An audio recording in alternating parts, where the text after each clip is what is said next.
ఉత్తరాంధ్ర కలపవల్లి విజయనగర ఆరాధ్య దేవత శ్రీ శ్రీ పైడితల్లమ్మవారు సిరిమాను జాతర అనేది అక్టోబర్ 6వ తారీఖుని 7వ తారీఖుని జరుగుతుంది. ఈ అక్టోబర్ 7వ తారీఖుని జరగబోయే సిరిమానుకి కావాల్సిన వృక్షం చింత చెట్టు. ప్రతి సంవత్సరం కూడా మీరు రాట వేయడం జరిగింది. 12వ తారీఖుని ఆ రోజే దీక్ష చేయడం, తర్వాత అమ్మవారు స్వప్నంలో ఆవిడ లభ్యమయ్యి ఇక్కడ కొండ తామరపల్లి గ్రామంలో చల్ల అప్పలనాయుడు వారి కలంలోని ఈ సంవత్సరం సత్కరించింది.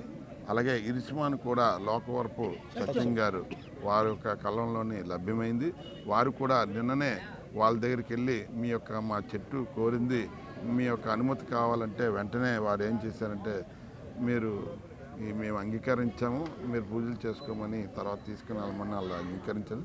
వెంటనే మా ఈఓ గారి కార్యాలయంకి వెళ్ళి మా ఈఓ గారు సిరేశ్వర గారి ఆధ్వర్యంలో మా చైర్మన్ గారు అశోక్ గద్రాజ్ గారికి, అలాగే మా ఎమ్మెల్యే గారికి, అతిథి విజయలక్ష్మి గారికి, ఇక్కడున్న స్థానిక మినిస్ట్రీ గారు మన కొండపల్లి శ్రీనివాసరావు గారికి కూడా తెలియజేయడం అయిన తర్వాత మా ఈదిలో కొంతమంది తెలియని తర్వాత అఫీషియల్గా మన ప్రెస్ వాళ్ళందరికీ కూడా తెలియజేయడం జరిగింది. కాబట్టి 24వ తారీఖుని ఉదయం 8:30 చెట్టు తీసే కార్యక్రమం కూడా అత్యంత వైభవంగా కార్యక్రమం అవుతుంది. ఈ ఊర్లో గ్రామస్తులందరూ కలిపి మేమే అన్న సంతర్పం కూడా ఆ రోజు చేస్తాం. ఎంతమంది వచ్చినా మేము చేస్తాను కానీ ముందుగా వచ్చారు. ఆ రోజు కూడా అమ్మవారి పండుగ 7వ తారీఖు నెల జరుగుతుందో 24వ తారీఖు కూడా ఇక్కడ గ్రామస్తులు పైనుంచి వచ్చిన గ్రామంలో కానీ టౌన్లో వచ్చిన వాళ్ళందరికీ కూడా భోజనాలు కూడా ఏర్పాటు చేస్తానని కూడా వాళ్ళు చెప్పారు.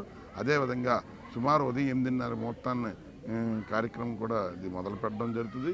సుమారుగా రాత్రి దీని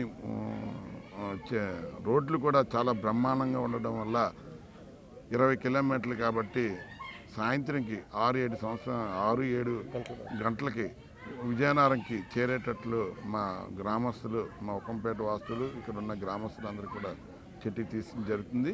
అదే 24వ తారీఖు నుండి 25వ తారీఖు నుండి అక్టోబర్ 6వ తారీఖు వరకు కూడా ఇరిసిమాను సిరిమానుగా తయారు చేసి 7వ తారీఖు కూడా నిర్దేశన ప్రణాళికతో మన కలెక్టర్ గారు, మినిస్టర్ గారు, ఎమ్మెల్యే గారు సూచనల ప్రకారంగా మధ్యాహ్నం 7వ తారీఖు మధ్యాహ్నం 3 గంటల నుండి సాయంత్రం 5 గంటల లోపు తిప్పమని గతసారి ఎలా జరిగిందో అంచెత్త వైభవంగా జరగడానికి కూడా వారు మాకు ఆదేశాలు ఇచ్చారు. అలాగే మా ఈవో గారి ఆధ్వర్యంలో అత్యంత వైభవంగా జరుగుతుంది.